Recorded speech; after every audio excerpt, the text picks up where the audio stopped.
to Manchester Central Open House, but also Elevate's Innovation Exchange. My name's Ilona Alcock. I'm one of the founders and directors of Elevate. We are a business development consultancy focused on innovation, sustainability and community. And it's probably fair to say that innovation was the one that we've always felt is a bit of our weak link. It's like we know quite a lot around sustainability, we're being part of the business community, there's stuff we can talk about, but what do we actually know about innovation? But when we've taken that step back, it turns out that if you launch an events-based business development consultancy in the middle of a pandemic, you have to get innovative quite quickly. And what we always do when we struggle is to go out to our networks, ask a whole load of questions and try and learn as much as we can. And that is essentially what we're going to be doing this afternoon. We're going to talk around what innovation is, how we can plan to innovate, what that means for the wider business community. So the first section today, we've got a couple of panel discussions, we've got a Q&A, we've got a keynote. We'll then go into a short break, and when you come back, we have a series of lightning talks from various organisations sharing elements of their innovation. Before we get started though, we just have a few thank yous. All the way through Elevate's journey, we've been blown away by the organisations that have been prepared to support us, and today is no exception. So we'd really like to thank our sponsors for today, Bruntwood Works, NSpec Power and Navigate. We've worked with all of them now for some time and they absolutely align to our core values. Of course, massive thanks to Manchester Central for inviting us to be part of today's open house. If you've not had a chance yet, do go and have a nosy around the rest of the venue. It's an absolutely phenomenal space run by an incredible team. So take advantage of getting the behind the scenes look. We were also really excited when we were invited to be part of today that they were partnered with Sterling on AV. We've worked closely with Sterling since we've launched, and they're absolutely incredible, and also joined today here by Watt Media. So if you see some cameras flying around everywhere, that's who's behind them, doing an incredible job to make sure that we can share all of the information today out with everybody who couldn't be with us as well. So that's enough from me to welcome you today. Our first panel is going to be looking at innovation and leadership. I'm delighted to be joined by Ben, James and Elise, and I'm going to let them introduce themselves. So if we start with you, Ben, blind date style, can you tell us who you are and where you come from? Hi everyone, so I'm Ben Jaffrey. I work in the commercial team at Bruntwood Works. So for those of you who don't know, Bruntwood are one of the UK's largest commercial property businesses. We've been established for over 40 years and have built a reputation for innovative spaces, products and services. A key part of my role is working on our flex product portfolio, so that's things like serviced offices, meeting rooms, co-working. Over the last couple of years, we've introduced our Made and Managed product and a product called Pay As You Go. So this is really a part of the business where we're continuously looking to evolve our product and our customer proposition.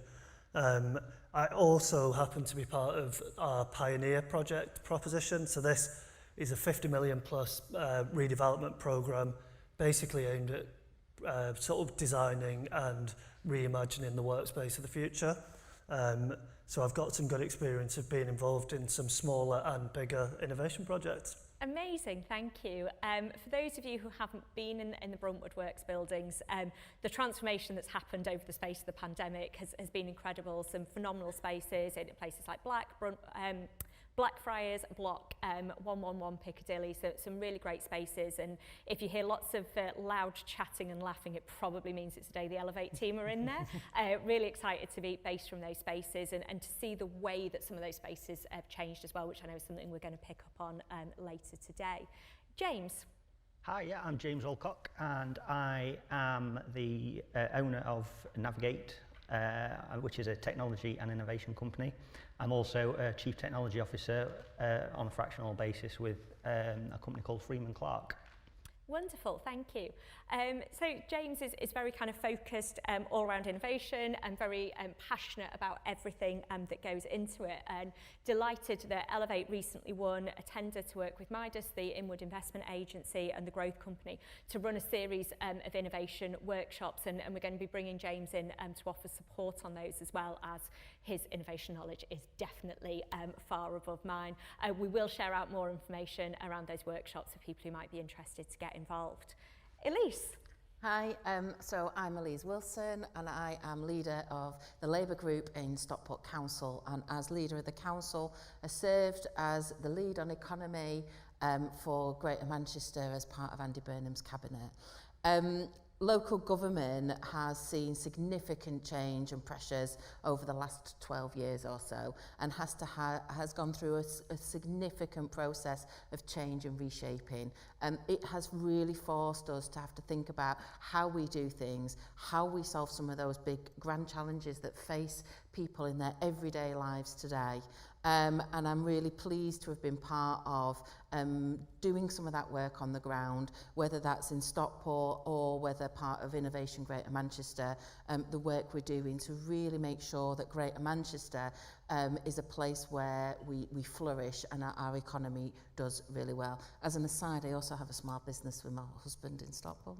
Wonderful, and definitely something that we'll draw on later there is having that kind of always kind of two hats on in the kind of, you know, the business community and in the public sector. And I think it's something that we can take a little bit for granted in Greater Manchester, is how collaborative we are between public sector and private sector. Some of the work that's gone on here would have been a lot more difficult to get going in other parts of the country. So really excited to hear a bit more about that. So before we kind of get into some of the more detailed questions, we've used the word innovation a lot already, just while we've been on stage. Every business is going to say they're innovative, lots of individuals will say they're innovative, every new product declares that it's going to be innovative. So I thought it would be really useful from each of the panellists to just understand what innovation means to you. So we'll mix it up slightly, and I'll come to Elise first and we'll go along the other way. So what does innovation mean to you? I guess from my position, certainly in terms of leadership, it's about creating an atmosphere that allows people to try new things and to foster a situation where things do well. Innovation it's just like a big woolly word, and it is really hard. It can mean creativity, it can mean but it can mean like really technical or in-depth scientific research into something, and at the same time it's about trying new things, putting those into practice, creating a creative atmosphere for people to flourish and come up with new processes. Fantastic. There's a couple of bits in there that I'm going to come back to in a moment because I think it'll be really relevant, but I'm going to let James and Ben answer first. Yeah, so it's interesting that you mentioned the fluffiness of the word innovation, Elise. So, and I think from my point of view, from a business context, it's about coming up with new and novel ways to do things that add value to your business and to your customers, to the population in general. I think innovation needs to be a process that you go through and you plan to do it. So yeah, but it's about being novel and coming up with that value idea and allowing people to come together and work together to get those ideas out of people, really. Fantastic, and again, so some more kind of keywords there that we're going to pull out, but that idea of novelty and value, I think are sometimes quite critical. Ben, it's harder for you. Yeah, I'll go last. I suppose I always think of that Henry Ford quote. Can you remember when Ford introduced the motor vehicle, which was, he said, I think, if I'd asked my customers what they wanted, most of them would have said a faster horse. Yeah. So it's that, I think it's creating a product or a service that your customers almost don't know that they need, that's going to make their life either better or easier. I think in a business context for us, as Bruntwood, I think going back to when I worked on the Pioneer project, one of our guiding principles was that a business designed for success in the 20th century is destined for failure in the 21st. And it's really that idea that the world doesn't stand still, it continues to move, and as a business, if you don't continuously sort of reinvent yourself and keep up with that, then ultimately you're going to be overtaken. So, which is so interesting, given that, you know, offices in some ways are like, it's such a traditional business. It's like, for, you know, as long as we've been working, we've been going to office buildings, and there's not been a huge amount necessarily of innovation in that space. That almost now, like, part of your remit is we have to do that trend watch. We have to do the horizon scanning to guess what the offices of the future are going to look like. And if the past couple of years have taught us anything, it's like that can actually change much faster than we might think about. So the next point that I wanted to come on to, and it was something that you raised, Elise, it was around that atmosphere for innovation, or how do we build that culture of innovation. So it's very easy to say, I want my organisation to be innovative, we want the region to be innovative. How can we create that culture of innovation either within an organisation or wider across the region? The ability to work in partnership with people, I think. It's a real commitment to, there's like, you know, to speaking up and to encouraging people with ideas to bring them forward. And I don't really think that could apply to my business as much as that could apply to what we're thinking about doing for Greater Manchester. Are we in a position where people can come forward, and is there a space to kind of hash out that idea and work on, well, actually, no, we do think this is going to grow arms and legs, this, like, let's do some work on what that looks like. But if you've not got that atmosphere in the first place, it's very difficult. And to build partnerships, it does take time. It's about building trust. It's about you know, recognising the value that individuals play, and the different things that it takes to build a team. And that's a bit corny, isn't it? But it's absolutely true. Innovation, as much as we kind of, we want to think about it over here, it's like, this is what we need to be innovative. Businesses are still people, so actually that collaboration, that teamwork, like if you want to be a good business, you need those things. So it absolutely makes sense that stuff being right is going to enable you also to be kind of successful in innovation. Yeah, you also need money. You do. I mean, it helps, doesn't it? Just that, once you've got that, you've got to be able to fund the idea. You've got to be able to fund what you're doing. Ultimately, that needs some commitment and behind it. It does, and I think there's different stages, and it is one of the things we'll come on to a little bit later in that funding cycle, but it's that ongoing funding as well, isn't it? It's like we can't just have it at one stage for a business or another. If that whole ecosystem isn't there, it's going to fall apart in different places. Ben, is there anything you would add towards kind of creating that culture of innovation? Yeah, I think in a business sense, probably a couple of things. So I think one, for business to be outward looking and quite curious is really important.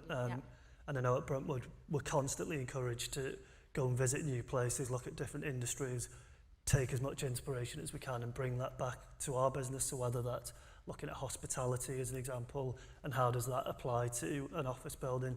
So that's definitely one. I think the other one is probably just creating diverse teams of people. And that's something that we've really looked to do in terms of bringing people from different backgrounds and disciplines into teams. And you find that having that melting pot of ideas really does give you much better results in terms of, you know, the innovation that you're able to do. I think it's that idea of creating a team that's greater than the sum of its parts is quite important. And then on a sort of city or business level, I think that relationship between business, government, university is really important. Again, something Bruntwood have really looked to capitalise on, and you can see that with our work on the innovation corridor. And you know, creating those innovation districts is so important. Capturing the talent that's coming out of universities, and you know, particularly retaining that talent within, you know, Manchester as a city or other cities is really important. I think that's what's really exciting about the space that you're in is sometimes we talk about a culture of innovation or an innovative ecosystem, and you can't necessarily picture it. Like, you can literally walk into your buildings and see it. That you can be like, the university's there, teaching hospitals here, government offices here, and you can see those kind of different bits working together, and it's really kind of quite exciting, even just walking through those spaces and seeing those things happen. And you know, we always have a little nosy as to like who might be in meeting rooms when we're around, and you can see lots of really exciting things happening. So James, you obviously come to this with more of a kind of a CTO hat on. You've got that kind of technical area, and I think a lot of people, when they talk about innovation, innovation and technology are almost interchangeable. So as you come in as a CTO, is there almost like a sense of, we've got the CTO now, like innovation's your bit, and how do you use that role to make sure the whole business can become innovative? That's a good point. So yeah, when you do go in, people, because you are a technologist, people do leverage towards you, levitate towards you as the expert in innovation, but that's not always necessarily the case. Innovation doesn't happen with one person as well. Like I've not got all the ideas. No individual has got all the ideas. It's about bringing people together. As a CTO, as a leader, so a CTO would sit and work with the leadership team of a business as part of that. So you do have that clout, and you might be able to get that budget that you require.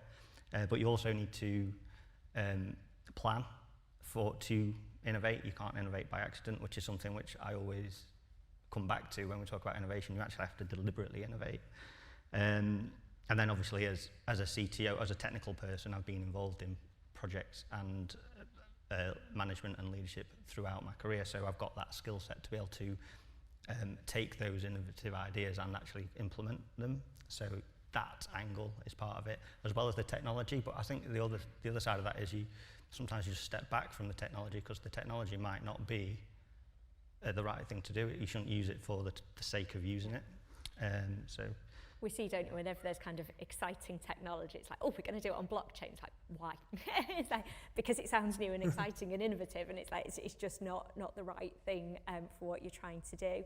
And do you find then that part of your role is kind of breaking down some of those silos within organisations, that people are kind of responsible for their own bit, and we can kind of be, as Ben said, we've got that kind of risk of being a bit insular, that we kind of look inwards and we focus on our area, that actually part of your role is bringing ideas together from different parts of the business? Definitely. So I think as you kind of go through your career, you become more and more aware that it's not about technology or process, etc. Although it is a lot to do with that, it's more to do with the people and how people interact. So how do you get one department to talk to another, and therefore you've got, like what you mentioned around diversity in terms of different skill sets, as well as other areas of diversity. How do you bring those people together? And the same as what you were saying, Elise, about bringing different organisations together. It still works the same within a single organisation to bring those people together, and then working as well with potentially external collaborators like universities and other businesses around you. Fab. And we've mentioned budget a couple of times, and we're going to come on to it in a broader sense in a second, but if you go to a business and they say they want to be innovative, everybody wants to be innovative. Nobody wants to fail.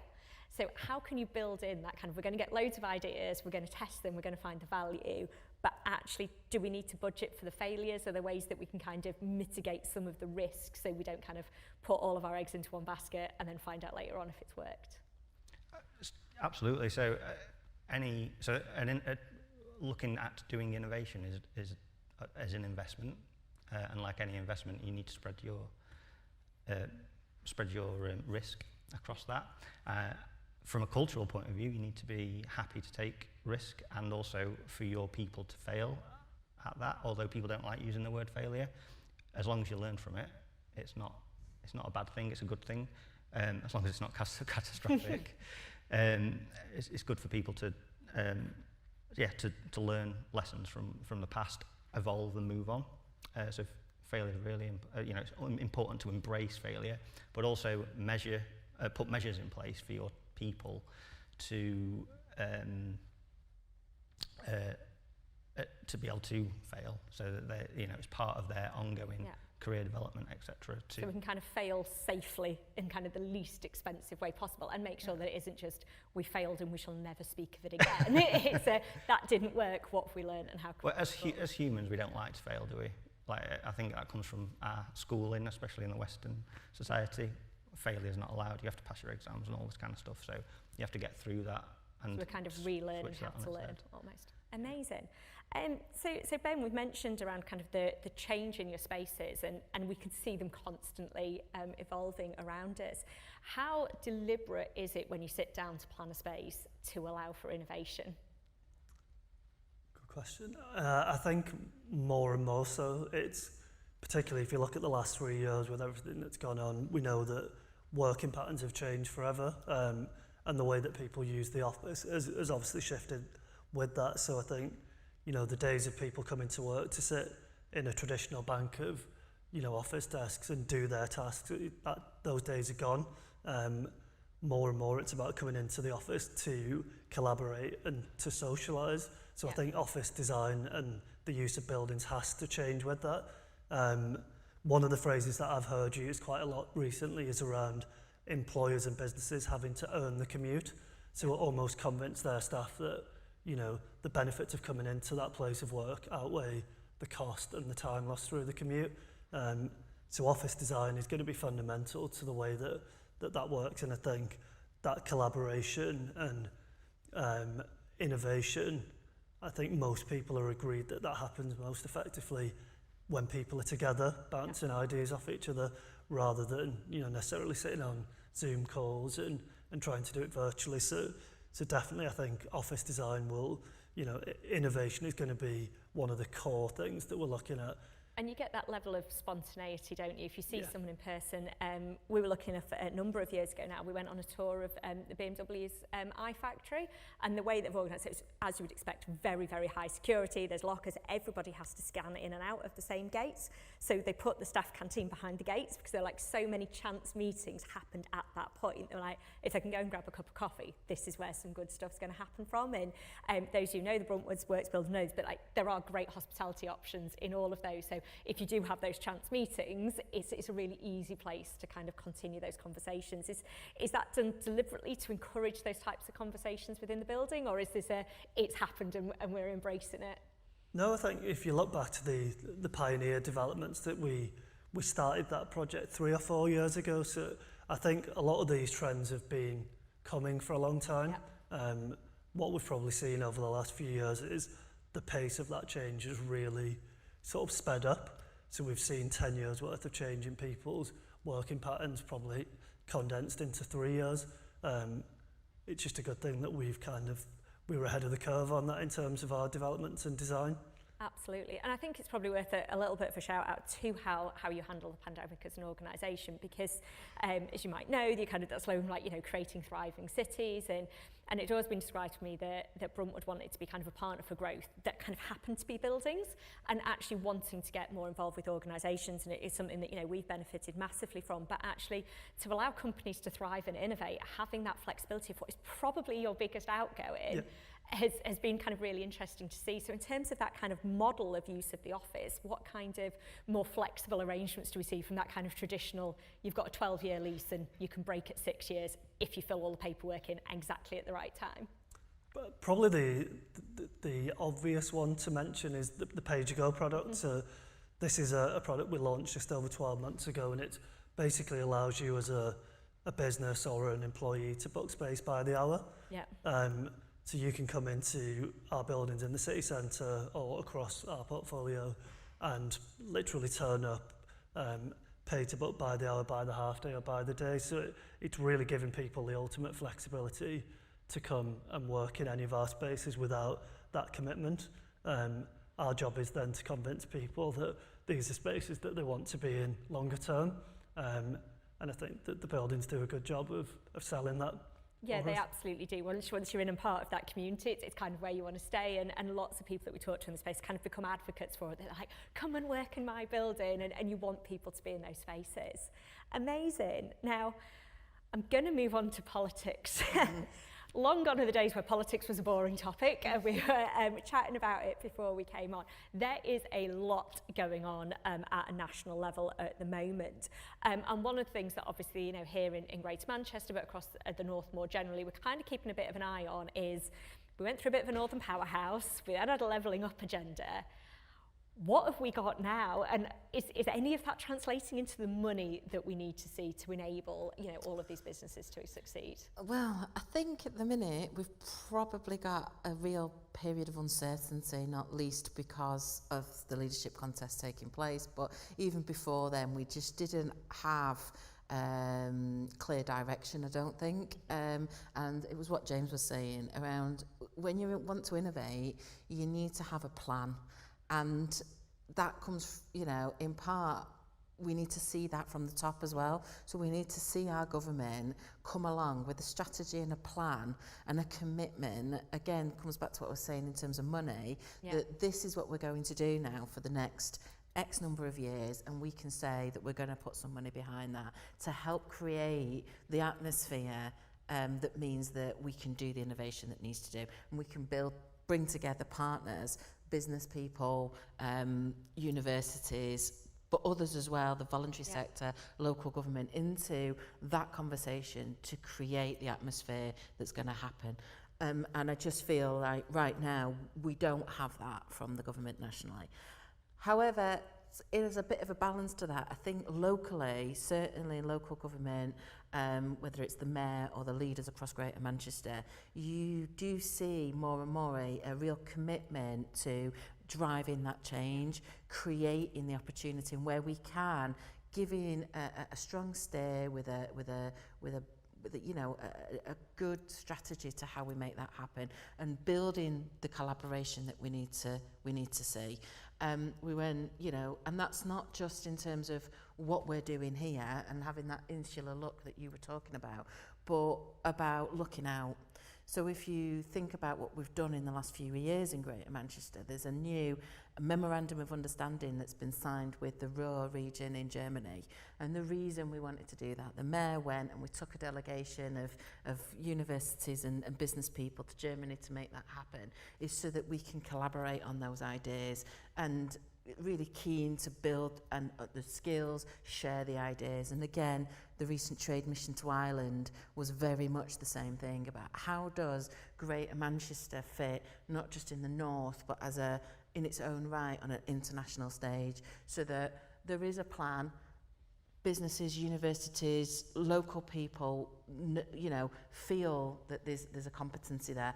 And I think the stepping up and saying, yes, government, we want more. We want you to have a plan. We want you to back us. We believe that, UK PLC will only be successful if we're all kind of playing our part in that. But we are going to step up. We want to be part of that team. We feel like we've got ideas. We want to collaborate with you, rather than just necessarily always doing that kind of adversarial bit that we get.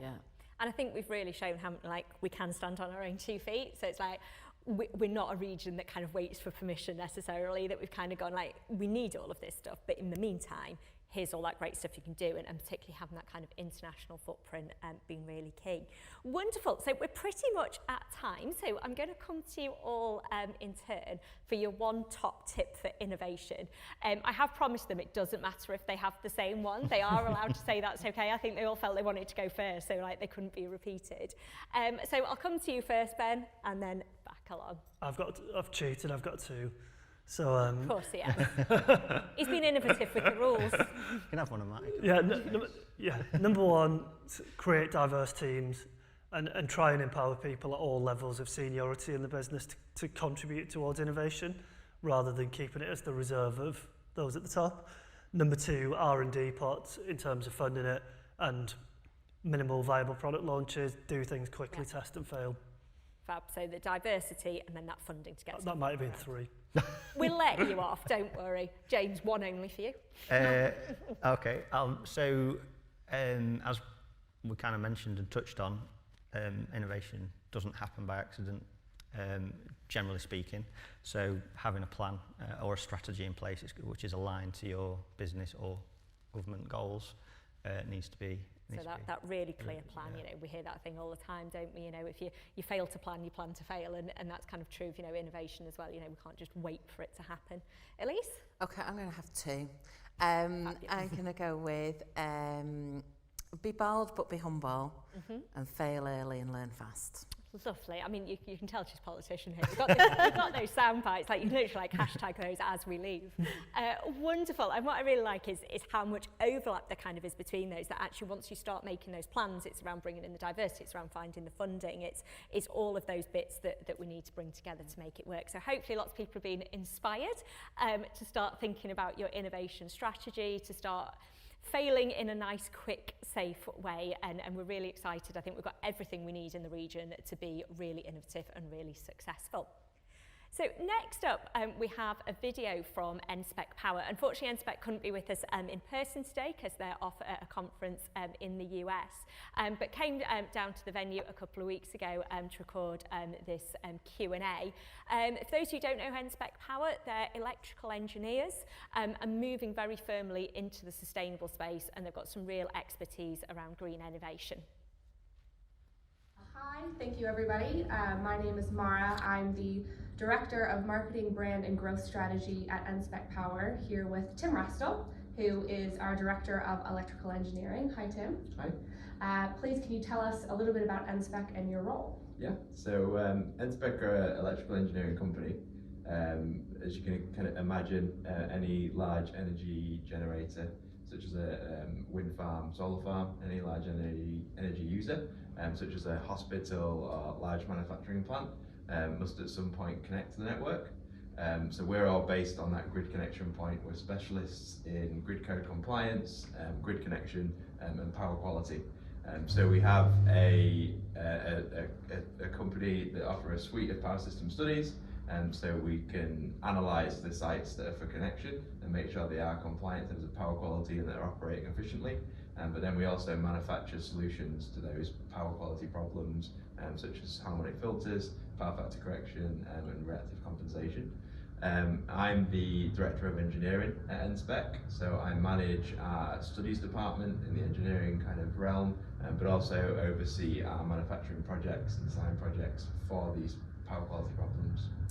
Fantastic. So you definitely have an ear to the ground when it comes to what trends and conversations are happening within the engineering sector and world of energy.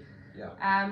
What has been a big challenge for creating a more sustainable approach in electrical engineering? So I'd say the biggest challenge is kind of as we move towards distributed generation, renewable generation on the network, it brings about, I'd say, two key challenges. The first of which is a bit of a complex one to explain, but effectively with traditional generation like coal generation that would have been in the UK, as you can imagine, the way that's generated is it's a large, big, heavy spinning machine. That has a lot of inertia. To kind of explain that, it's like something big and heavy that's spinning. It doesn't want to stop. If there's a disturbance, it wants to kind of keep going through that disturbance. However, when you look at renewable generation, solar, wind, they're all inverter-based systems. So that means that we have a physical disconnect between the rotating machine and the network, which means they don't have that same inertia effect. The issue with that being when the network has a problem, a fault, or a disturbance, traditional generation would have resisted that change and would have supported the change, and we would have maintained stability. Renewable generation can't do that in the same manner, so we're losing inertia in the network, we're losing stability, and we're losing strength in the network, which is one of the key challenges. The second key challenge is obviously we need electricity when we need electricity, but the wind only blows when it's blowing. We only have sun in the day or when it's good weather for solar generation. So we have those times where we need electricity, but the renewable sources that we're transitioning to cannot provide it. And we have an electricity storage shortfall in the UK. We don't have enough battery energy storage, hydro energy storage systems to store enough energy to get us through those periods of low generation. So at the minute, we rely heavily on projects such as gas power peaking. So these are sites that are gas-based and they sit there on standby, not doing anything most of the time, but we are still paying for them. And effectively, their job is to be ready for those times of low demand. They can fire up quickly, the gas is tapped in from the network, and we can provide electricity through those areas where the renewable generation is just not providing what we need. So yeah, the biggest, they're the two biggest challenges that I kind of see. It's the balancing of that consumption and having energy when it's needed, but then likewise that challenge of having inertia so that the grid is stable enough just to sort of summarize those two main points. Yeah. Yeah, no, fantastic. And so with that, I mean, how important is new technology in helping and develop and implement NSPEC services when it comes to this new sustainable revolution that's happening? Yeah, so I mean, the main bits that NSPEC do, in our harmonic filters, reactive compensators, it's all quite traditional and established technology. We use things called capacitors. They've been around for years. They were invented a long time ago. I mean, they progress in terms of efficiency and material design, but there's no big leaps in the technology in that area. But I'd say some of the biggest changes in technology that we've brought to our products that really help with our services, they're not necessarily new technologies to the world, but they're new adaptations within our business and in our sector. And that's sort of PLC and internet type connected devices, programmable logic controllers. And that effectively allows us to have visibility of our products out in the world and in the UK over the internet. So we can actually monitor how they're performing, we can do updates to the software, and we can even commission them remotely, which is actually, we've seen a big increase, a big reduction in how often we have to actually attend sites, and these can be, up in Scotland, so it's a lot of driving. It reduces our kind of carbon footprint by being able to tap into these remotely and carry out the commissioning with just the on-site support that's already there. So yeah, I'd say the biggest kind of areas with our physical products. I think one of the exciting things about that as well is as NSPEC is expanding towards international projects, it's not just obviously what is drivable, but what is flyable. I know we've had inquiries that have come through for projects in Hawaii and Australia, and traditionally not only would these have been very expensive because of the flight costs, so this new technology has made NSPEC services and power quality expertise something that's just more feasible for companies around the world as they go through this transition. But likewise, there's the added benefit of an extremely reduced carbon emissions as part of the projects being completed as well. No, fantastic. Next question. What are some good examples where green technology has helped to reduce costs and improve efficiency? So I guess a good one would be a specific example of a client we worked with. So they are a wood processor. They create the kind of detailed skirting boards and data rails that you use with the quite detailed profiles. So they have a lot of milling machines, and they have quite a high energy consumption. We actually worked with them to develop and implement an on-site solar generation facility. So this was an upfront cost, just to give you some kind of numbers. I think it was about 350,000 for the installation of the solar panels that would be required to, I think it was to provide around 35% of their electricity usage per year. So that sounds like a big number, but it was actually projected, we helped them with the projections that they would save over the next 10 years somewhere around £1.5 million, and obviously offset a lot of carbon as well, because it's the renewable generation on site. So yeah, that was one of the kind of key examples that comes to mind with green technology and lowering costs. One of my favorite things I think about this, about the energy sector in general and its contribution to what companies in the country is trying to do from a net zero perspective, is that balancing between the commercial and the carbon saving, because I feel like it's a scary topic to have so many companies soon just have to implement these changes in order to help with carbon reduction, which is so important from a global perspective, but then at the same time to know that there can be these massive commercial savings with an initial investment. It just becomes a win-win. So it's exciting to see that there are projects that are moving forward that are already taking shape, even though a lot of the policy isn't in place yet. Yeah. What are the big trends in the electrical engineering space with a focus on green issues? Yeah, so it kind of follows on from one of the previous questions. So as we transition to this renewable generation and increased distributed generation, they bring about much more kind of power quality issues than traditional generation. To kind of go into that slightly more, traditional generation, as we've discussed, would be kind of large spinning machines that are grid connected. A lot of the renewable generation are inverter-based power electronic systems, and they're operating at high switching frequencies, and they create a lot of electrical noise and a lot of disturbance. So that means that as we kind of move towards that renewable generation, we are seeing increased power quality issues, and as a result of that, the electricity regulations that are kind of set by the electricity boards are becoming stricter. To give you kind of some specific examples, we have a standard called G55, which relates to harmonics, and we have a standard called P28, which relates to voltage disturbances because of electrical switching on networks and how that affects the network. These have both recently gone through big overhauls and new issues, specifically because of the increase in renewable generation.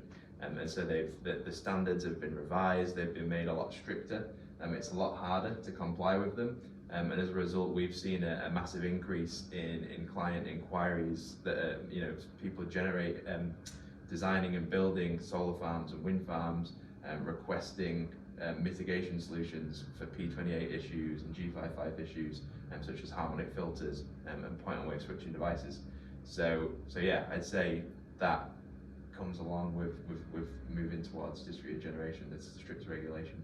Yeah, no, absolutely. It seems like, again, it's a consideration that's both on that large energy generator side, large energy user side, but likewise, I think sometimes people, they don't. It's hard to understand when you mention inverters and you mention voltage. It's one of those things, unless you're in the know. It's how it affects the network. It's how it affects the entire system that I think can be taken for granted as just, sure, let's just develop a whole bunch of wind farms and solar farms and assume that it's going to fix the problem. It's a lot more complex than that, and we're coming across challenges that really mark unknown territory.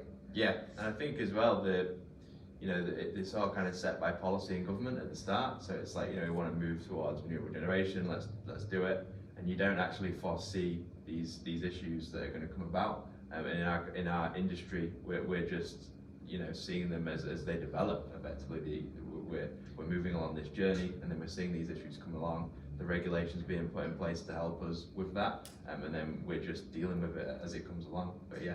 Do you find that the network is quite good at advertising new regulation? Is this something that generally large energy consumers or generators will know that they have to comply with, or is it more people are having to retrofit things after the fact because they don't comply?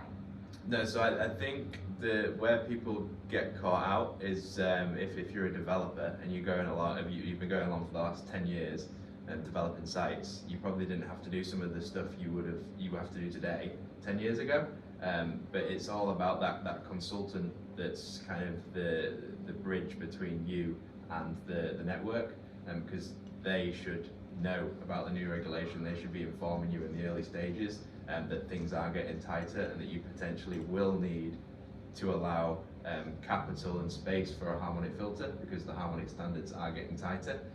But yeah, there are developers that are very knowledgeable and they're keeping their kind of finger on the beat.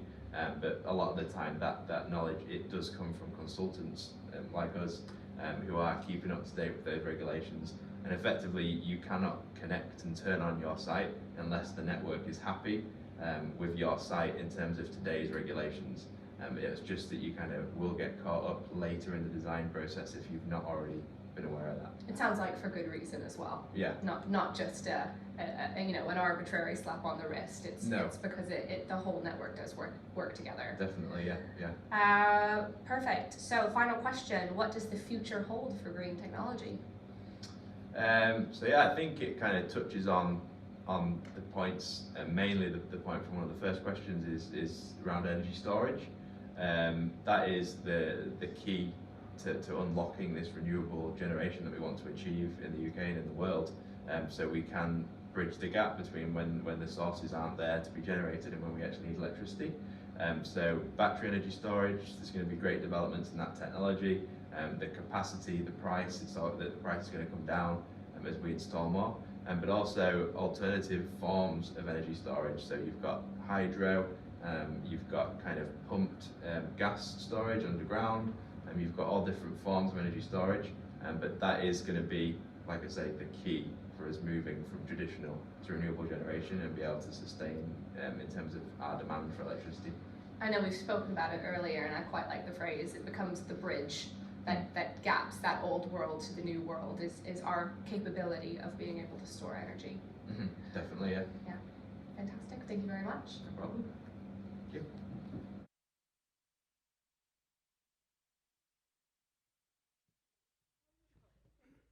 Really exciting things going on there at NSPEC, and as we can see, that kind of innovation is constantly evolving, and some real themes from the panel that we saw earlier coming through in the way that they're developing their business and developing new services and products and enabling them to go global in a much more sustainable way. Our next speaker is from Rochdale Development Agency, and when we speak about setting up new ecosystems for innovation, we talk about the spaces that we might need to be in. They are doing that on a fairly enormous scale. So if you've not heard about Atom Valley yet, you will start to hear about it a lot. It's an absolutely phenomenal space that's currently really underutilised in our region. So absolutely delighted that Neil's here to join us today and talk us through some of the plans for that area, and hopefully some ways that we're all going to be able to get involved in the development. Neil, if you'd like to join me. Your clicker is just on the lectern if you need it. That's great.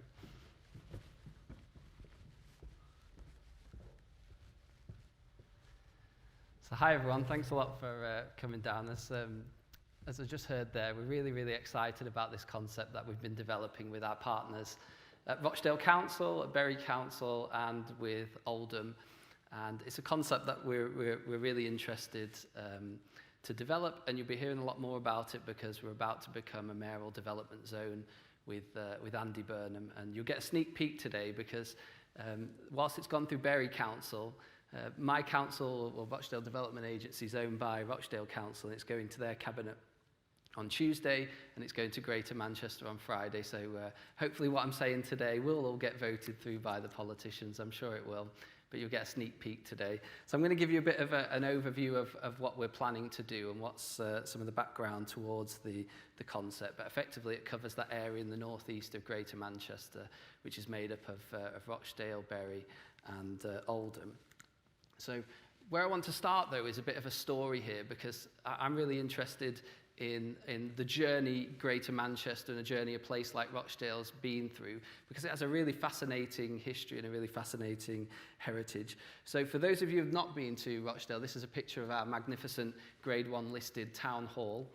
It was built in 1871, and it really symbolises the celebration of industry and trade.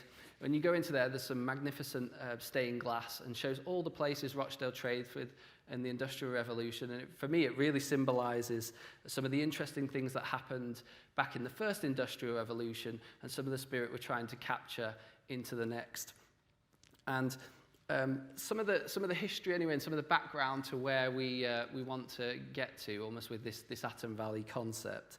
I was interested to trace the history of the area, and I went back as far as looking at 1773, when there was a guy, John Kay, who was born in Bury. He invented a piece of machine called the fly shuttle, which meant they could automate the way cotton and wool was processed. And places like Rochdale in the north of Greater Manchester were really at the heart of the first Industrial Revolution, with that textiles, with that cotton. And there's a lot of history that we can trace in terms of what this building represents and symbolises, and some of these inventions. And we go forward, some people will have heard of Joseph Whitworth, or certainly the Whitworth Gallery in South Manchester. But for those that don't know, Joseph Whitworth invented the Whitworth screw. It was a standard, effectively, to help fixings within products. And he was extremely successful and was extremely wealthy, and obviously left a legacy on the town through the Whitworth Gallery and his contribution towards culture. But some of the another invention. Another company that was set up in the area is a company called Holroyd, which was set up 7 years later in 1864.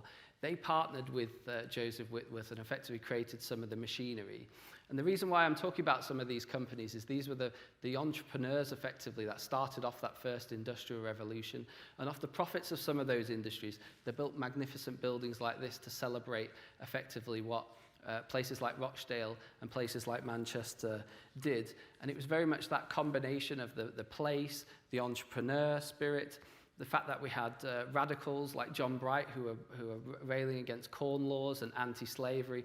All these things came together and really generated incredible wealth for places like Rochdale, places like Oldham, places like Bury. And if you go and visit their towns now, the town halls in the north of Greater Manchester and the civic buildings really celebrate that wealth. And that was very much where the might of the Industrial Revolution and the might of wealth was generated in Greater Manchester.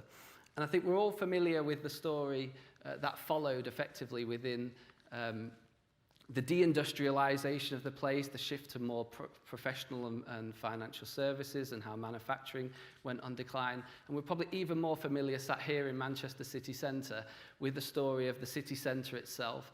And when we look at levelling up and the story of the regeneration of the area, we very much see that, rightly so, there was a huge focus on the city centre. There's a huge focus more lately on the Salford Quays, Media City, some incredible things being happen there with the BBC, and equally around the airport, which is a really key asset for the city region.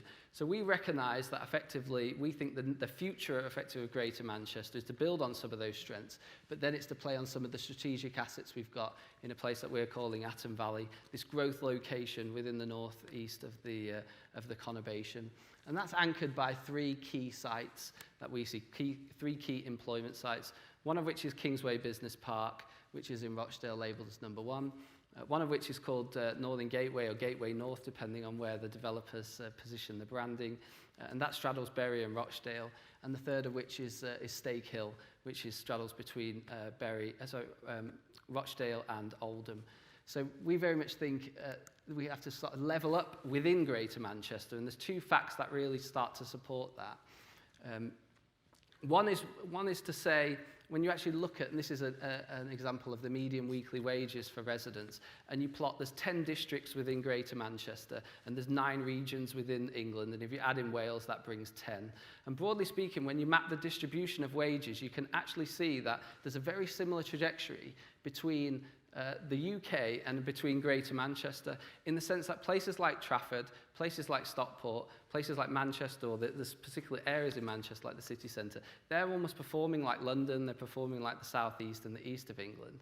But places like Rochdale, places like Tameside, places like Oldham, they're really, really struggling, and that sort of provides some further point to why we think you have to level up within the city region, and we have to level up the places within the north of the conurbation, places like Rochdale, as well as, or more broadly than just thinking we need to level up to Greater Manchester or to the north. And there was another interesting stat, certainly when you work for a Rochdale Development Agency and your job is around economic development, that struck me. Greater Manchester carried out an independent prosperity review, and they looked at the GVA growth, which is a measure of the productivity within the economy and the economic growth within the economy. And when you took places like Manchester, Salford and Trafford, they grew by as much as 83% between 96 and 2016. Places like Rochdale grew by 24%. Tameside grew by 8%. It was absolutely terrible. But rightly so, everyone got behind Manchester. But the next stage, as you said, we think is to move into the north of the area. Now, when we've had discussions with government, and it goes back to some of that story I told about Whitworth, around John Kay and around John Holroyd, the fundamentals that we put behind this concept are almost like a triangle which was stylized into an A here. And that is around almost what I'm calling at the moment the triple M. It's around the advanced machinery, the advanced materials, and made smarter.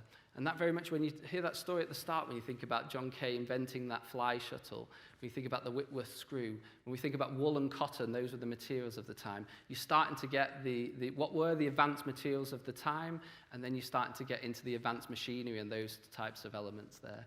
So we're having this approach where we're looking at advanced machinery and advanced materials to underpin that levelling up, and that will be enabled by Made Smarter, which, for those who don't know, and I think the Growth Hub are here today who run some of that program, that's all about digitisation and all about the digital manufacturing. So we think these are the things that underpin the area.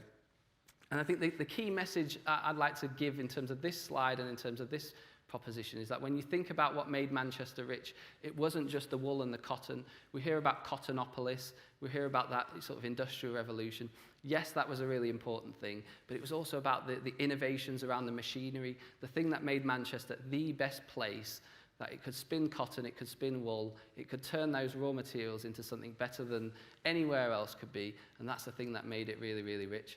And we think when we're looking at this approach, building on the strengths of the areas, looking at the latest smart machinery, the latest robotics, the latest innovations in materials, those are the things that almost history can repeat itself again and prepare us into the next industrial revolution.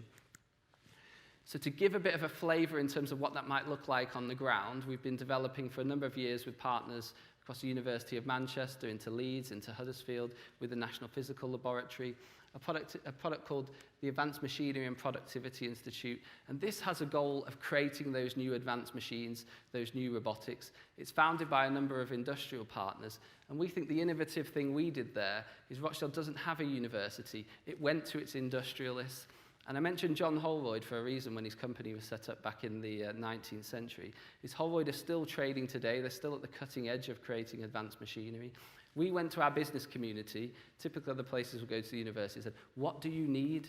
What is it we can do to help fuel growth and help address some of these challenges we've identified? And industry came back and said, look, we've got a real opportunity around advanced machinery. Nobody's doing anything about robotics. We're coming up with the innovation, but we're not commercializing it. And we were lucky we were the only project in the north of England to get revenue funding from the Strengthen Places project.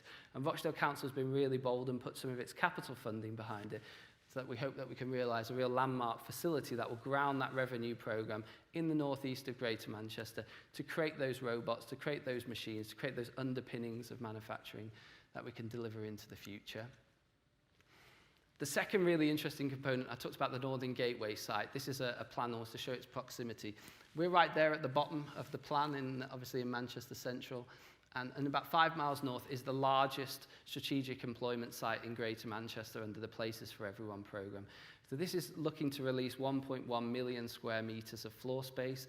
And when you look at the Greater Manchester and you put the aerial view, you can see a big hole in the city region between Bury, Hayward, Middleton, that type of area. And this is a place that we really want to start to commercialise advanced materials, start to link into the ecosystem that's created into the city centre. And I should say, for the first time ever, there has been the largest strategic employment site in the north of Manchester. Typically, the developments have been around the south or in the city centre, but the focus in terms of strategy at the moment, and looking at the northeast of this city region, look at Anata Valley, we're really lucky in terms of having this proposition. And this is about how we can create some of the innovation districts we heard Bruntwood talk about before. There's a real opportunity here for us to create a new district, a new employment site here, focused on advanced machinery, focused on advanced materials, to really commercialise some of those opportunities. Some of those things are big plans, and I think it's important to address the fact that we've been doing a lot of work on the ground in these areas. Certainly in Rochdale, we've done some innovative things even back in 2013, creating Europe's first hydro-powered bus station. We've delivered a new shopping centre which opened in COVID times. You think, what a time to open a shopping centre then with all the restrictions. When I had that image of Rochdale Town Hall as well, that's undergoing a £16.7 million restoration, including further investment around the Town Hall itself to open that up into a vibrant public space. And I think the important thing then is effectively just to say, these are great plans, but we've got this track record in terms of actually turning these plans into reality that we want to build on. Just broadly as well, looking across our partners in terms of those other plans, because whilst we've talked a lot about employment, it's a lot about how we actually manage to bring these things into reality. And these are just some images of some of the levelling up bids and some of the other projects, the key projects that partners at Rochdale, at Bury, at Oldham are bringing forward. And this is part of this cohesive strategy to make this a really attractive place to locate to. And not just about the employment, but places where you want to spend your leisure time. Whether that be Bury Market, Haywood Civic Centre, some of the projects Oldham are bringing forward with the redevelopment of the Spindle Centre. And equally around Rochdale, we've had a real approach about how we end up developing around our train stations and using that integrated transport connectivity that we hear the Mayor talk about. So whilst we're talking about growth in the outside of the city centre, we recognise there's a lot of employment here, and we want to bring forward homes connected to the transport system, so obviously residents can access the opportunities in the city centre as well. And the job we do at Rochdale Development Agency, which is all about attracting investment, I think it's really important to touch on skills, because one of the things we've learned recently is what we were talking about is attracting companies, but now you realise it's all about attracting talent. And that real pipeline of bringing forward that diverse populations that we've got in these areas, there's been major investment into the skills ecosystem in the area to make this a joined-up approach. And that includes Hopwood Hall, which is the vocational college in Rochdale. They've been investing in an advanced manufacturing training facility that is designed to bring those next generation of engineers that can create those robotics and create those, or commercialize those advanced materials expertise. And there's all sorts of other initiatives going on within the area. So I suppose just before I finish, I'm going to show you all a video that sort of summarises this approach and gives you a flavour of what to come. But if I wrap this up in terms of, we heard about levelling up, what's next, if we talk about our potential recipe, if I can call it that effectively, of how we want to bring up levelling up, I think that the key thing that, I mean, there's some points there, but I think that the key thing is it's almost how we're going to realise this, almost this fourth industrial revolution and harness some of the powers that came together in the past. And I think the key facts I think that we're looking at is effectively how we create an innovation cluster, how we can scale and translate some of the ideas that have been realised in the city centre, move that forward, and that effectively turns research into reality, and then finally turn this into a place where people and places can thrive. And we've really been trying to collaborate with industry. That partnership approach we've just been hearing on the panel, that's been super important to us to enable to realise that. So hopefully I'm going to be able to show you a video now, and this will be able to give you a little flavour of what's to come.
Great. So if you want to follow the journey, we'll be documenting it all on social media through LinkedIn, and we're really excited about what we're going to create. So thanks a lot, everyone.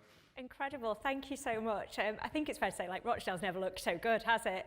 We're really excited to see all of that come to life. So hopefully we'll be able to have you back in another year or so when we'll actually be able to see that all coming to life. So thank you ever so much. Next up, very impolite there, sorry, I forgot to applaud you. I'm out of practice at actual real lives events with people. So a brilliant talk there around Rochdale. I've had my next panel waiting in the wings, and it turns out some big Rochdale fans waiting in the wings to come on, and it's really interesting to see that whilst we might move around the region and do other things, we do all have like a bit of a soft spot sometimes for the boroughs as well. So I'd like to invite onto stage Emma, Charlotte and Paul, and we're going to be having a look about what it means to be a game changer. So that phrase might sound something that you've heard before in relation to Elevate. Hopefully some of you will have seen that we're actually running our Northern Game Changers Awards. So what we wanted to do as Elevate, and kind of what we wanted to do right from the beginning, is to recognise people who see that business can and should be a force for good. We want to see people who are commercially successful, but they're also having a positive impact on their communities and the world around them. So we kind of opened nominations and we thought we'll get a few people through, we might have a few organisations, and I think we probably pitched it to the judges as you'll have a few to have a look at, and it'll be relatively easy, and we'll get a nice little list and we'll put it out there. The judges had a much tougher job than that, and all three on the panel are on the judging panel and had a really difficult job to do because of how many amazing businesses and organisations, individuals that are across the region. And one of the reasons that we wanted to bring this panel together was that actually when we brought the judges together, the question that we had to ask ourselves is what makes a game changer? What makes somebody innovative? And what is that move towards kind of rebalancing profits and purpose? So I'm going to start just by asking you to introduce yourselves. So if we start with you, Paul. Yes, my name is Paul Roscoe. Is your mic not working for you? Is that working? Yep. Okay, so my name is Paul Roscoe. I'm a patent attorney, so I'm a European and UK patent attorney. I work for a firm called Appleyard Lees. We're based in Manchester. We have offices in Halifax, Leeds and Cambridge. And we also have trademark attorneys and some solicitors as well. We have patent attorneys that cover the full breadth of technological subject matter, so from life sciences to mechanical engineering. I used to do quite a lot of mechanical engineering, and in a former life I was an aerospace engineer and I worked at Airbus. Now I handle predominantly software and mainly AI and machine learning inventions. Incredible. I love the way you say that, like that's just an entirely normal career trajectory that people go on. Of course you were. Also really, really delighted to have Appleyard Lees on board as sponsors for the Northern Game Changers as programme and for the awards. We are going to talk a little bit about some of the game changers. We're going to have to be super, super careful because it's only the people really on the stage who know who our final top 10 game changers is going to be at the end. So we're going to make sure we don't give that away. Hopefully you will all join us at the awards ceremony in September when we reveal those. But next, Emma, would you like to introduce yourself? Yep. Forgot what I was going to say then. So my name's Emma. What's your name? That's it. That's the difficult part. So my name's Emma. I'm the director of the Manchester Fuel Cell Innovation Centre at Manchester Metropolitan University. We're a £4.1 million research and innovation centre that is supporting various different supply chains of businesses that are involved in hydrogen and fuel cell technology, which is currently like a $500 billion market. So what we're really focused on is working with those businesses to kind of help address key challenges like materials challenges. But in my role, I get to work with lawyers, bankers and politicians, which is the tougher part, which is about how do you really turn this into an economy? We're doing the research fine, but how do we kind of get it past that point? And then how is this going to factor and filter down into the skills system? So we've got some brilliant education projects like the world's first targeted programme of hydrogen education through to we're leading skills pathways for major industrial clusters. So it's really focused on how we're trying to achieve net zero with the use of hydrogen. Amazing. If you struggled with its name, it's because we're really working on the branding of Mr. Hydrogen here. So most of you will know him as Mr. Hydrogen. If you've seen him out on social, there's t-shirts and everything to match here. But I think it's fair to say you are such a passionate advocate for it as an industry, not just as a solution, but actually what that means for the economy, what that means for the skills. And we do see you all over the place on various different delegations, really trying to increase that awareness, and particularly as, there's more and more of a pressure, everything we've seen this week around climate change, the faster that we get those solutions through, the better for all of us. Charlotte. Hello, I'm Charlotte Ashton. So I founded a consultancy last year called Implicit, and that was after working for 20 years in corporate finance, and the last 10 of that was in a a local private equity fund called Palatine. Whilst I was there, I was involved in raising the UK's first returns-driven impact fund, and started to see in that role that there was a real need for businesses to have more direct support in preparing for sale in the pre-corporate finance space. So that's what I do now. And I was, over lockdown, I was also involved in co-founding an organisation called Fund Her North, which is focused towards increasing the rate of investment into female-founded and mixed gender teams, which is still at about 1.8%, something like that. There's now representatives from about 30 investors across the north, and we've just got up to about 250 female founder members, which we're really proud of, 20 months after launching. Incredible, and it will come as no surprise that Fund Her North is on the list of top 40 Northern Game Changers. Charlotte obviously excused herself from judging that one, but just from that summary there, you can see like what an impact that started to make. So I'm just going to stay with you, Charlotte, on this point of what makes a game changer, what sets an individual as an organisation out that we can look at them and be like, you're actually changing this, you're driving that progress forward. Well, from an individual perspective, I think it's, well, and I guess organisations as well, but you need someone to drive it. I think it's people who see a problem and say that there's a need for that problem to be solved, and that most importantly have the energy, the drive and the determination, as well as resilience to find a solution and to develop that solution to the problem. I think a lot of people who focus on kind of game-changing ideas do it in isolation, and it's a pretty lonely thing to do. And often, you know, when those ideas come to fruition, there's been a huge amount of time, you know, personal energy invested into that. Yeah, it's absolutely that like typical iceberg model, isn't it? By the time somebody gets to that bit where they're visible and they're driving those changes, there's been that huge amount of work that's often kind of gone on in a fairly lonely place to get there. Alma, what would you kind of add to that definition of a game changer? I think it's understanding, you know, what you're trying to achieve. That's what Charlotte said. You know, you're trying to solve a problem, but you're never going to do it by yourself. There's very limited problems that you can actually solve by yourself. DIY, perfect example. I mean, no. Yeah. Okay. I create more of an issue on that. But in terms of, you know, you work across so many different sectors. If you're trying to develop a new economy, then it's not just about STEM. It's not just about science. It's about business. It's about finance. It's about policy. It's about education. So it's about, for me, a game changer is someone who's really gone out of their way to not just do what is in a job description. So it's, you've gone outside of that thought process and thought, well, actually, no, I want to try and solve that problem. So the way I'm doing it is by doing something differently. So someone who has done something differently that isn't the norm. So it's that kind of stepping outside, and we sometimes hear, don't we, that kind of difference between discovery and innovation, that it's like, if we all just continue along this road, some things will appear in front of us, and actually your innovators are the ones who are like, oh, but what if I go this way? And I think what's key coming through from both of you is not just turning off that road on your own. It's like, if that's where we need to go, how do we bring everyone else with us? Paul, anything that you'd add? I agree with both of those definitions. I think solving a problem is key, because otherwise you're not embodying change. I think one of the things for me that I didn't really have a preconceived idea of what definition of what a game changer would be before I saw all the nominations, and I was quite blown away by the range we of didn't different either. things It was a learning curve, I think, for everyone involved in there to kind of drill down, like how you compare these incredible people and organisations against each other.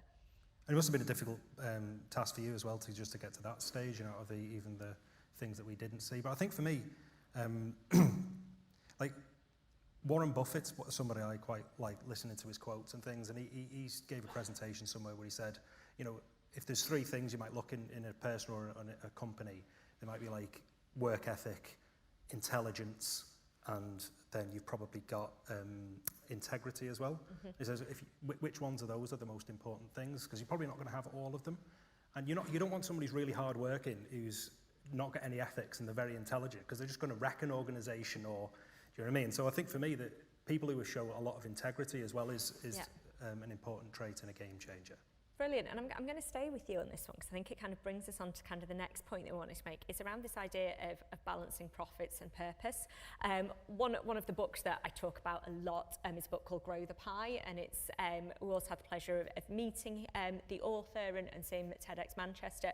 But really this kind of idea that we're not all kind of fighting over the same bit, actually we can focus on purpose and become more profitable. So obviously the organisations that are coming to you, you know, they've got an innovative idea, they're looking at protecting that, they're looking at commercialising that. Are you seeing a move towards more of those having a kind of a wider purpose over and above just this is a product that's going to make us money?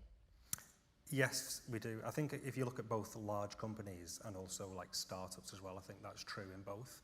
And that's been actually quite a shift recently with a whole lot of the net zero targets. Yeah. You know, companies are even dropping a lot of their existing portfolios, their patent portfolios, keeping hold of the core technology and then innovating in, say, green tech is a huge one. But I've also seen like more, I would call them almost like hobby inventions and hobby startups. So there's a lot of innovation in like femtech is a big one. I know that's a very new term. And one of my colleagues works quite closely with some startups in that space. And the message I get from them is the fact that it's just something that they really care about, they're really passionate about, and that's what they go for, and they work really hard at it. And it's almost like profits are a byproduct to that. It comes back to that real problem focus, doesn't it? If we're involved in something, we see the problem, we kind of throw everything into it. And then there's kind of almost that level of trust that, like, if we really care about it, it's making our lives really difficult and we can solve it somewhere along the line and we can commercialise it. And I suppose that's kind of really falls into a lot of what the work that you do there, that it's, you know, you want businesses to be profitable, you want them to make money out of this, but, you know, I've got very good at different colours of hydrogen. But yeah, there's loads of colours of hydrogen. The main one we're going to focus on today is green hydrogen, because it is that sustainable way of doing things. So I suppose just kind of by definition then, what you do is both for profits and for purpose. Yeah, I think you've got to look at, you know, that those businesses that we've supported many of those pre any government policy coming out that was going to be supportive of this ambition to generate lots more hydrogen in the I mean, UK. you've essentially written the policy. Yeah, okay, but that's looking at that from a perspective of those were the game changer businesses for me, because they did it without any kind of idea that this was going to go anywhere. You know, government might not have backed that policy, and in which case the banks weren't going to back it, or the finance wasn't going to happen. So I think looking at this from a profit side, if you look at net zero as an ambition, it's going to cost 496 billion to end net zero in the UK. And net zero globally, it's going to cost trillions. Now, why is everyone focused on it is because that sector's behind it. It's no longer just about ESG. You can't greenwash anymore because your profits are going to go down if you don't change anything. And I think you've got to, you know, the organisations we work with, they're either small to medium-sized businesses or now large industrial partners. Now, within an industrial organisation, your CEO knows about net zero strategy, or they're developing net zero strategies. From a skills perspective, arguably it's your HR people. But it's not filtering down to that business, but it has to start filtering down to that business because, you know, we could have solved net zero a number of years ago, but we haven't. That's because oil and gas was so prominent. And it works very, very well.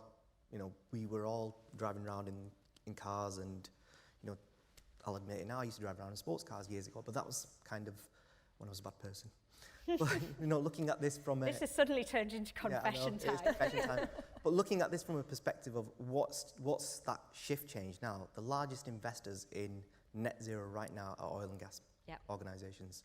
They're those oil-rich states that are now... Well, this is happening globally, and it's happening because, you know, we've got to achieve net zero by a certain date. You look 2 days ago, we were all boiling away. I think what it really showed, and it kind of really brought it home this week, is what's the cost of not doing it? Like, when we actually get to a place where we can add up how much this week's heatwave has cost the country, that is going to be a terrifying number, which suddenly starts to balance those books a little bit, where before it's been this is how much it's going to cost us. There is that kind of balance of how much is it going to cost us if we don't do it, and hopefully that'll start to build a little bit more momentum. But you can embrace that profit now, because this should be the biggest economic opportunity that any business can see. And, you know, we're trying to green everything. Amazing. And is that something you're seeing now, Charlotte? So obviously you're working much more closer with kind of the individuals, the founders, the business leaders. Are you seeing that appetite for them to want to see not just a return on, you know, their work and see the profits in the commercial, but also that they want to feel like they're adding value, they've got that sense of purpose that's driving them? I mean, I've always worked directly with the owners. It's just clearly I couldn't be that objective when I was on the investing side. I think there's always been mission-led, purpose-driven businesses. The benefit now is that the investing code, so, you know, UK UNPRI, so the Responsible Sustainable Investing Goals, have been developed to such an extent that they're now being enforced on institutional investors, and by virtue of that, they're enforcing them on through the strategies of how those investors invest into businesses. I don't think it's been the issue of management teams having the drive and the motivation to do it, because actually the best businesses are the ones that start with a mission and are able to make them commercial, and that's a really important point as well. When we were raising that returns-driven impact fund, there was a lot of confusion around whether it was just an impact fund, a social impact fund. Well, no, it's a returns-driven, so it needs to be profitable. And there's a real distinction to make between businesses that have mission-led, purpose-driven, profitable businesses that can generate a return but can grow in a way that's really sustainable. I think the investors are just starting to treat impact investing as a value enhancement strategy rather than risk mitigation, which is how it's always been used. And I think now that there's the greenwashing is being surfaced a lot more. People can see through it. Consumers, and business owners, particularly business owners, are far more aware of that as well. They want an investor that's going to hold them to account and use, sustainability and impact as a way of growing and enhancing the business, and not just as a way of ticking a box and then reviewing it at the end of the year. Which is a really exciting time to be working in that area. So I'm going to kind of put you on the spot a little bit here. It's kind of within your sector, who are the game changers? So individuals, organisations that you look at and you're saying, actually, you're an absolute force for good driving change in this industry. So if I start with you, Charlotte, who would you hold up as being a good example there? In my industry, and I'm going to be biased, but it'd have to be Beth at Palatine, because she joined having done an MBA as an intern and just really led the strategy around ESG. 10, 12 years ago, before people were even talking about it, and then developed that into an impact-focused investment strategy. And a lot of people have sort of, hung off the coattails of what Beth has done. And I was really proud to be involved in an organisation that was really driving the strategy.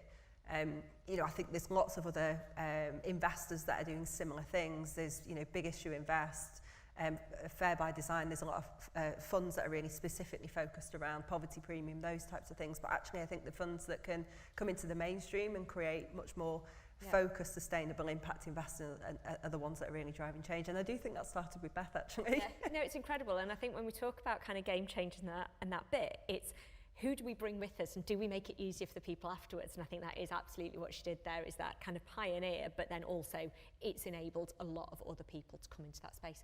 Amma, who would your game changer be? I think for me, it's those people that cluster people together. So industrial decarbonisation, I would say it's Net Zero Northwest.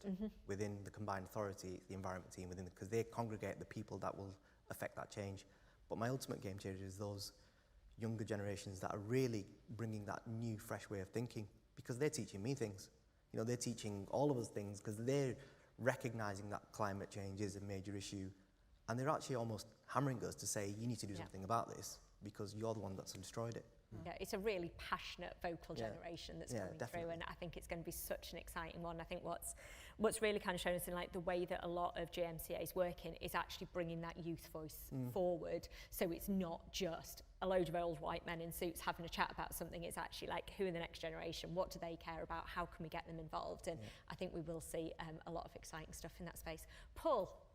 Yeah, so I don't really have a person in mind specifically, like not in terms of an inventor or a favourite client or anything like that. I think for me, I'd agree with Amma, where I'd say the younger generation. I mean, the profession I joined, it had a reputation for being old white Oxbridge graduates in suits, and it was a really stuffy atmosphere, and I was given a dictation machine on my first day. You just started using computers and emails, but then you would dictate a letter, give it to a secretary, you would then type it up on paper, and then you et cetera, and it just seems like, well, I think I'm technically a millennial.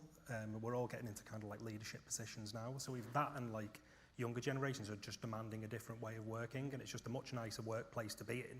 It's a much fresher approach. So obviously we've got things like people do the word processing themselves, so it's not like this archaic kind of relationship with the support staff.